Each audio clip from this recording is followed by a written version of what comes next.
first time I led Tahajjud was in Ramadan of 2025, and like we planned with two of my friends. Like we planned together with my friend to kind of do. I would do the first 10 juice from Baqarah to like Toba, and he would do from Ankabut all the way to Nas like 10 juice as well. So like 20 juice total. I'll be in the top, and he'll do from the bottom. And I was like, okay, this is the first time I would do this thing, and I was so excited to do this thing. And the first juice, because I was doing juice a day, the first juice I knew it like my name, and I was very very confident in myself. Without I did like very few muraja that day, and I was like, okay, nothing can go wrong. I know this juice like my name, right? I started I lead the salah, and I did like three, like 6 rakas, and he did like 2 rakas, 4 rakas. I started to lead salah, and I was reciting. I started Alif Lam Mim, then Kitab Allah Rabbi. I was reciting everything. After like 4 pages, I started to make like few mistakes here and there, like maybe one mistake in like a page, maybe like four. After 4 pages, I would like a mistake. But I was like, nah, it's just normal. It's to salah and everything. Towards the end, I started to make frequent, like more mistakes, like so many more mistakes. And before even starting the salah, I revised everything to him. Everything I started to him, I recited it to me before he started the salah. So how did I make all these mistakes? He didn't catch me. Most of the mistakes, he just corrected me like where to stop and where to start. That's it. I started to make so many mistakes, and I was starting to get afraid because this is the first juice of Baqarah. And like I said, this was the juice I didn't like my name.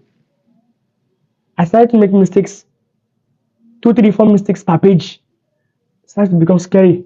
People behind me listening to me, and they used to look at me like, okay, this Hafidh or whatever, and I was not even Hafidh, by the way.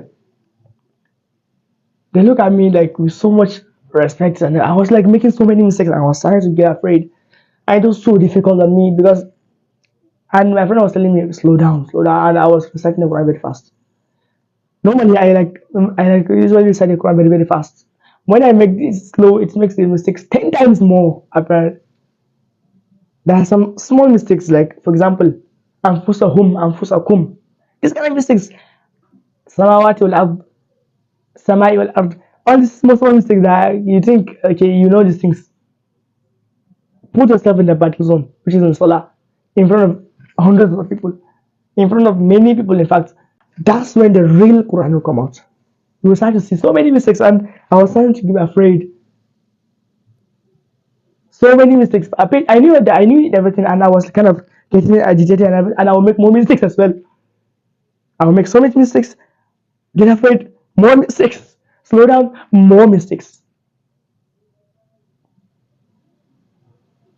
We finished the juice, and I was so like, was depressed. I had all these things. Everyone heard of my mistakes, whatever. I didn't have the face to look at them.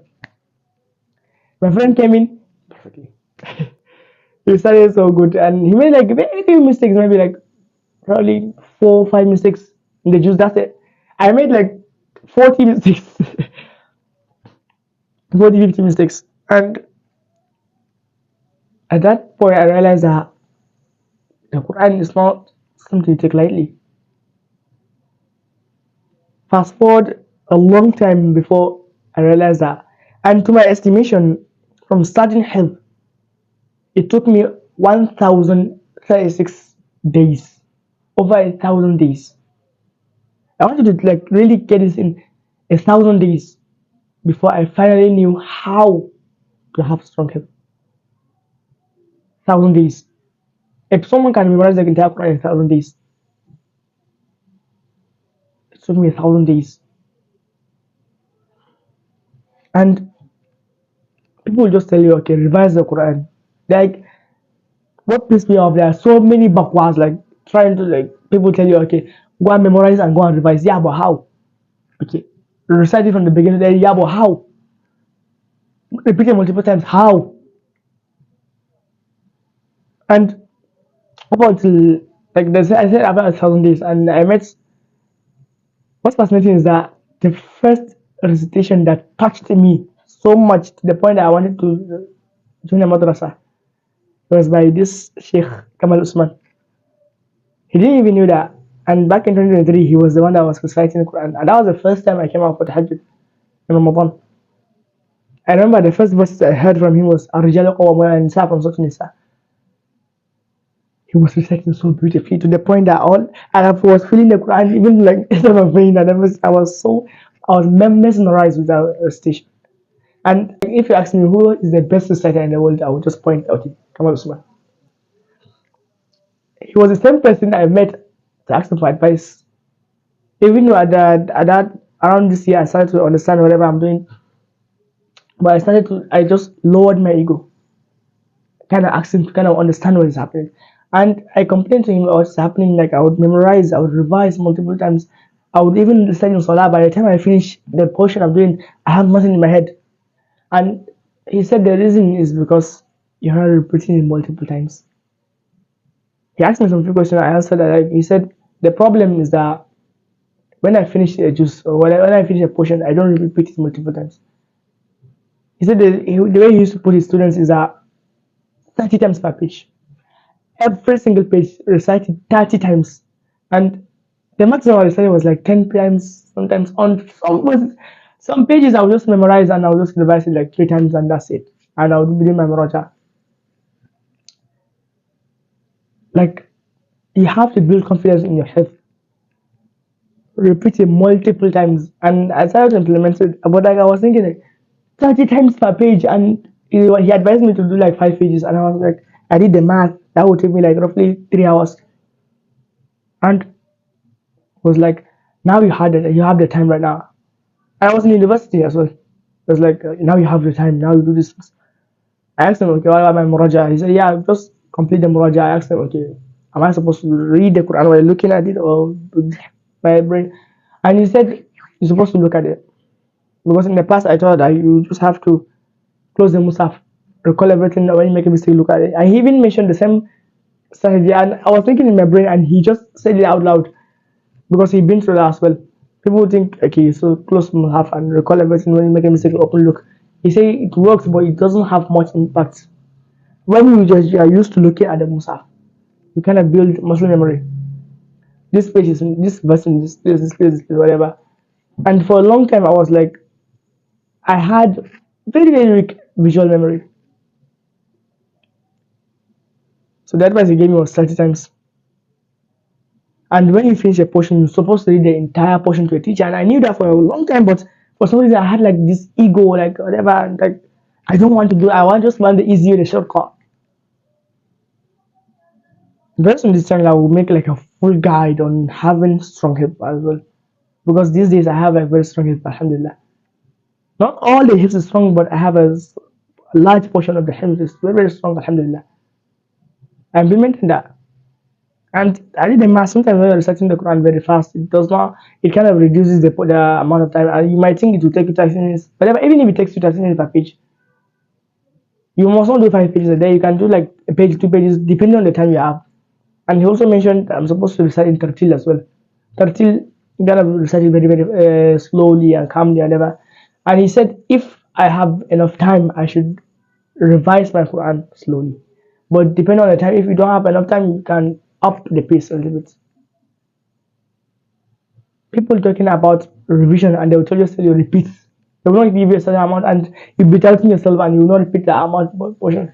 Like this is what the Quran needs. It needs so much more tikrar, so much more repetition from you. Like there was a time Imam Bukhari was asked, what's the best way to memorize the Quran? He said, I don't know of any way other than tikrar, other than repetition of the Quran. Pick a one page, repeat it multiple times, 30 times.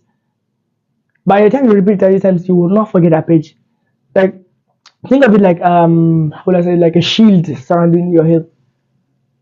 People like when you're walking to school, walking to whatever, so many things will kind of fight the shield. It's kind of reducing the power, but the repetition you did, that's what will protect that head. I know it will be difficult. Yeah, that is why memorizing the Quran is easy, but having the Quran in your head and everything is very, very difficult. But you just have to do it. That's just the end of the game. The end of the game. To have strong hips, to be able to recite in front of hundreds of people, do all these things. That's what it takes. And if, for example, you are like me, you will refuse to take this advice. You go and make the same mistake and come back to me. So I'll put a comment on the screen. This is like a year ago when I saw a video and I said, okay, I was in 2024. I said, okay, in 2025, I'll be a happy. I made a comment. After a year later, I was asked, what have I done? I was like, I did like halfway. I was embarrassed. And if you think you will not take this advice because of these things, fine. I'm telling you that like, there are nails, there are all these spikes and everything in the road, but you are ignoring my advice, fine. You will go and get punched and come back to the hospital and come back again. After a year, 2 years, 3 years, whatever, how long you are like ignorant of all these things, you'll come back. Have been very, very weak health. Like I said, repetition, repeating multiple times. By the time, and he mentioned something fascinating as well, which is that normally the way I did it was that I would memorize the Quran, I would revise, I would recite it to the teacher, and I'll move to the next page. I will leave the page behind. Even if I'm doing Muraja, he said before you move to the next page, revise the previous page. Do the same thing again, like a chain. Again, bring everything. And when it's like too much for you, can cut it off. Like in half, maybe for example, you have like 5 juz, whatever, cut in half. But trying to recall everything in one go. Try to recall everything. And by the time you've covered it, you'll be able to recall everything. But if you're taking page by page and you're leaving the rest of the pages, you will reach the finish line while you miss some pages at the back. That is why, like, there's a quote I like, which is the magic you want in life is the things you are avoiding, which is very, very fascinating because, like, all the students have they know these things. Before doing, before moving to the next page, you don't want to like reverse that page for some reason. I know that you don't want to revise the previous page. You just move to the next page because it's easier. After you come back again, that's just don't build confidence. Like during repetition, you kind of build confidence. Some people like revise it up to 100 times, some people 30 times, whatever. Do that. Put your ego down. Revise it multiple times. It will help you after some time. Because I was having like this very high ego. Even though my head was strong in the first place, during Salah I was exposed. Revise it multiple times. After that, you can start in Salah, whatever. You would have so much strong help. And he mentioned that he's leading Salah, and he said all the things that I'm seeing leading Salah, whatever, they did it when they're young, and when they did it multiple times, that was the time, not now. People think like before you okay, that same day you have to revise it multiple times, you make so much mistakes. This was life. You might give you the time, like just take a page. A page you got that's 30 times that it will take you and somehow like 30 minutes, even an hour if you do like do it in very, very slow, whatever. 30 times you can do that in an hour.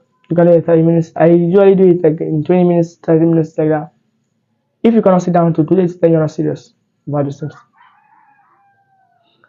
I think it's time to end this video. Click on this video, end the excuses. Sorry,